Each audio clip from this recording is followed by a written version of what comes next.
des gens qui se veulent athées, etc. Ils vont vous dire, moi, c'est la morale qui me l'impose. Il y a un code moral, et voilà, c'est comme ça. Il ne faut pas forcément être religieux pour se retenir de voler ou de tuer, etc. Et justement, c'est ce qui renforce. Akadosh Baruch Hu descend sur la montagne de Sinaï, il s'adresse au Bnei Israël. Bon, Anochi Hashem Elokecha, je suis l'Éternel ton Dieu, bon, ça c'est normal. Mais après, c'est des choses complètement basiques. L'otignov, tu ne voleras pas. L'otirtsar, tu ne tueras pas. Tu ne convoiteras pas, etc., etc. Vous voyez ce que je veux dire? C'est difficile à comprendre. La réponse, elle est là encore une fois. Akadosh Baruch Hu a voulu qu'on accomplisse ces mitzvot-là, non pas parce qu'elles nous sont imposées par la morale, mais justement parce que Dieu nous l'a demandé. Pourquoi? Ça change quoi? Ça change quoi? Voilà, moi je me retiens de voler. Ça change quoi si je le fais parce que j'obéis à Akadosh Baruch Hu ou parce que c'est la morale qui me l'impose? Ça change quoi dans le fond? L'essentiel est là, l'essentiel est que je me retiens de voler ou je me retiens de tuer. Alors Rabbi dit souvent que la réponse à cela, c'est, on l'a eu il y a 60 ans en arrière. Il y a 60 ans en arrière, on avait un peuple qui était très évolué. Le peuple allemand, c'était une élite quand même. Il y avait des scientifiques, des musiciens, des philosophes.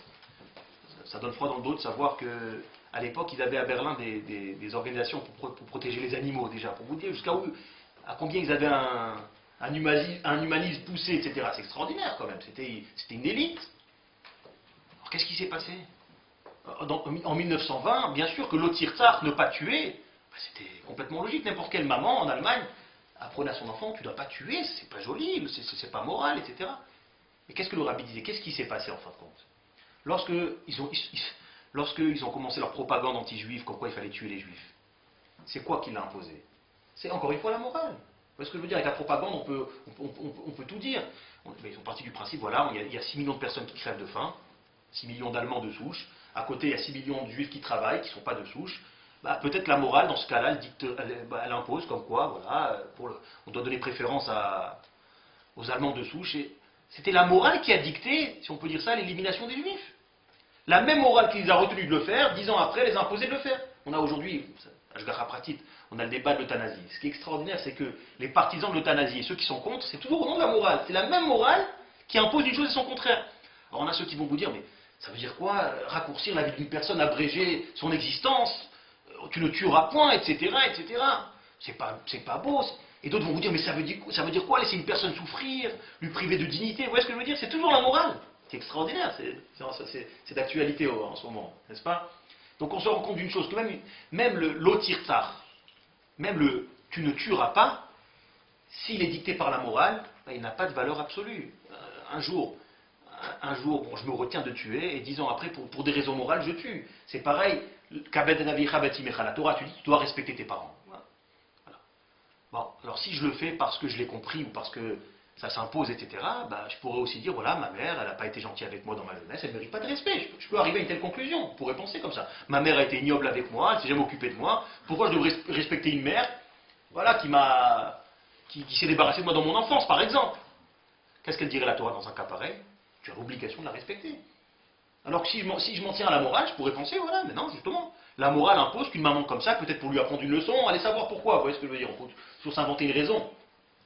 On pourrait penser que la morale, dans ces cas-là, une maman indigne, elle ne mérite pas le respect. L'otignov, c'est pareil pour le vol. On peut toujours s'inventer le vol, c'est la récupération, ils vont voler. On peut toujours trouver des raisons pourquoi. L'otignov, tu ne voleras pas. C'est comme j'ai entendu une fois un tzaddik qui a expliqué, il a dit pourquoi est-ce que Akadosh Baruch Hu ne s'est pas contenté de prononcer les 10 brotes. Moshe, pourquoi il fallait qu'elle soit écrite l'eau? Alors il aura dit la chose suivante, parce que si Akadosh Baruch Hu avait dit l'eau tignov, on n'aurait pas visualisé le mot, on aurait compris l'eau à lui, tignov, tu dois voler. C'est une mitzvah de voler. Donc, l'eau, c'est vrai qu'il fallait marquer il fallait qu'on le visualise et voir que c'est l'eau avec un aleph qui veut dire tu ne voleras pas. Alors ça c'est l'idée en vérité. Ça c'est la réponse à notre question. Bien sûr que la Torah c'est une chorma, c'est une sagesse, c'est une science infinie. Tout à l'heure Daniel il parlait du Taz, du Bar. Lorsqu'on voit leur connaissance, on se rend compte que la Torah c'est carrément une science infinie. On peut étudier, on se rend compte qu'on n'a pas encore commencé. Mais en même temps, la Torah te dit attention, attention, n'oublie jamais que derrière tout ça, il y a Kadosh Baruch Hu. Bien sûr, tu dois faire les mitzvot. Tu dois les comprendre, les mitzvot.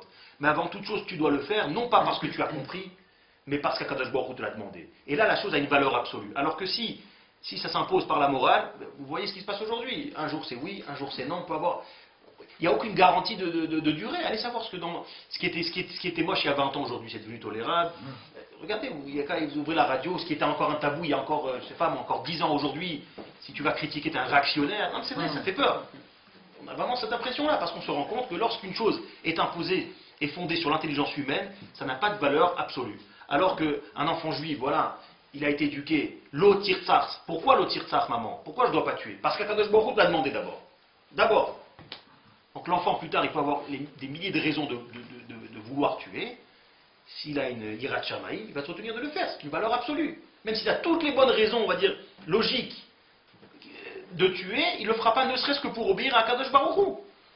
Ça, c'est l'explication à la C'est pourquoi la Torah nous rappelle, attention, bien sûr, la Torah c'est quelque chose de logique, mais en même temps, il faut que ce soit des dayanim, un bedin qui a l'hirat shamaï. Pour justement nous apprendre cette leçon comme quoi il ne faut jamais dissocier la Torah et les mitzvot d'Akadosh Baruch Hu. Toujours avoir ça à l'esprit. Et là, la Torah, c'est une valeur absolue, on se rend compte aujourd'hui. C'était toujours extraordinaire de remarquer lorsque, à chaque fois je regarde des photos, parce que à chaque fois ça m'émerveille, on a retrouvé une paire de téphilines à Masada. Vous avez vu des photos? Ça remonte à 2000 ans en arrière. Et on l'a ouvert, cette paire de téphilines. Mais Masada, c'était bien. Hein? Il y avait des juifs là-haut. Oui, mais là, il n'y avait plus rien. Non, on a retrouvé justement des restes. Mais récemment? Il y a 10 ans que là, plus. Les téphilines, il y a 2000 ans, c'est exactement les mêmes téphilines qu'aujourd'hui. Et des téphilines, ça ne s'invente pas. C'est pas un objet qui... C'est une petite boîte avec 4 petites cellules, avec un petit parchemin entouré d'un fil. C'est un objet qui ne s'invente pas. Vous ouvrez les téphilines aujourd'hui, vous ouvrez ces téphilines de Masada il y a 2000 ans, c'est exactement les mêmes. Rien n'a changé. Alors qu'en 10 ans, en 20 ans, tout a changé. Tout a changé ici sur Terre. Tout change. Ce qui est beau aujourd'hui, aujourd'hui j'ai fait un cours avec les élèves et j'essaie de leur faire comprendre cette idée, comme quoi voilà, les valeurs humaines, ils changent sans cesse. Je leur dis, regardez, voyez, on regarde les photos de nos parents. Ah maman, t'avais pas honte de marcher comme ça dans la rue? C'est vrai. On a vraiment cette impression. Mais elle a beau nous dire, mais non, mais c'était la mode à l'époque, c'était beau. Non, c'est pas possible. C'est vrai. Et dans 20 ans, ça serait l'inverse. J'allais dire, mais ça va dans le moindre... Même les voix, vous écoutez les documents d'il y a 20, 30 ans, même les voix ont changé, c'est fou quand même. Même la façon de parler, même la voix, la tonalité, elle a changé. Vous écoutez un journal télévisé d'il y a 30, 40 ans, c'est pas la même chose que... Tout change. Tout change. Alors que la paire de téphilines, c'est exactement la même. Ça n'a pas bougé. Ça n'a pas bougé. Le Rav là où il disait toujours, il donnait cette image, et si Jules César, il arrive aujourd'hui à Rome, bon, c'est quand même son fief. Il commence à parler avec un Romain, déjà il comprendrait, il n'y aura pas de langage commun.